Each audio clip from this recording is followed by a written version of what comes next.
નમસ્કાર મિત્રો, કોમેડી વિડીયોથી પોતાનું કરિયર શરૂ કર્યું અને પછી ઇન્ટરનેટ પર કલાકારો સાથે ખોટા વિવાદો કરવા તેમજ લોકોને ધમકી આપી પૈસા મેળવવા આવા વિવાદિત મુદ્દાઓમાં ફસાયેલ સ્ત્રી એટલે કે કીર્તિ પટેલ ઉપર ચર્ચા કરીએ કે કેવી રીતે તે ઇન્ટરનેટ પર ચર્ચામાં રહેવા માટે અલગ અલગ પ્રકારની પ્રવૃત્તિઓ અને દેખાવ કરે છે.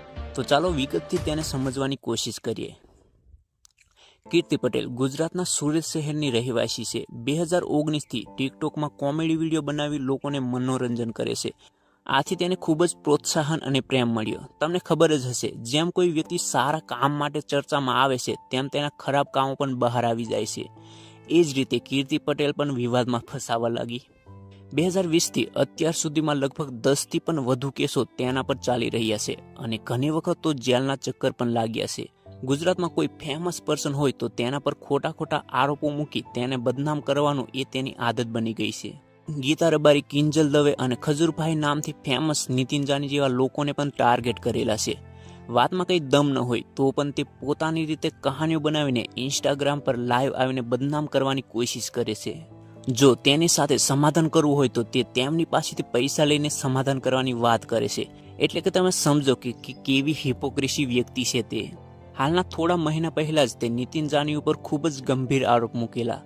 રોજ લાઈવ આવીને નવી વાતો પોતાની રીતે બનાવીને ઇન્ટરનેટ પર બદનામ કરતી. નીતિન જાની ગરીબો માટે જે ઘર બનાવી દેશે એને પણ ટાર્ગેટ કરવાની કોશિશ કરેલી કે તેમને લોકોની મદદ માટે જે વિદેશમાંથી ફંડો આવે છે તેમાંથી થોડા ઘર બનાવી બીજા પૈસા પોતાના ખીચામાં નાખે છે એમ.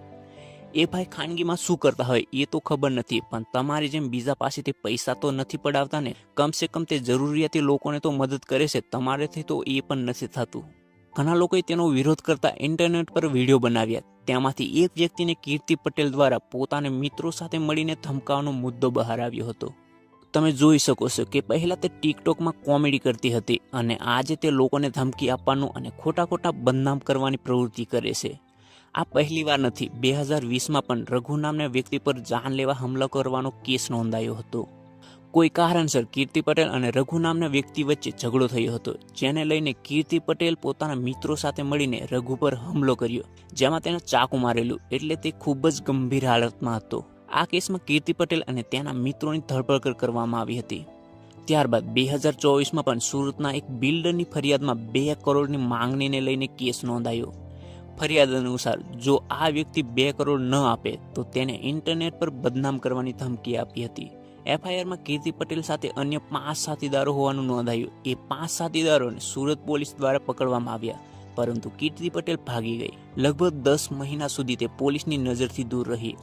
આ સમયગાળા દરમિયાન તે ઇન્સ્ટાગ્રામ પર એક્ટિવ હતી, પણ સીમ અને સ્થળો બદલતા રહીને કુલ 10 મહિના ફરતી રહી. ત્યારબાદ સુરત પોલીસે અમદાવાદ પોલીસ સાથે મળીને સરખેજ નામના સ્થળ પરથી તેની ધરપકડ કરી.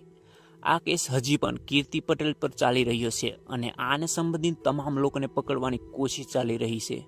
આ તો તેના માટે ખૂબ જ નાની વાત હોય એમ તે વિડીયોમાં હસતી જોવા મળી હતી. મતલબ કે આ વ્યક્તિ હવે બહુ જ અહંકારી બની ગઈ છે અને એને લાગે છે કે જે તે કરે છે એ બરોબર છે.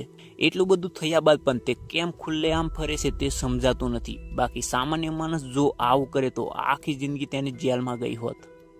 બાકી તમારું શું કહેવું છે કીર્તિ પટેલ પર એ કોમેન્ટમાં જરૂરથી લખીને જણાવજો. મળીએ નવા વિડીયોમાં. જય હિન્દ, જય ભારત.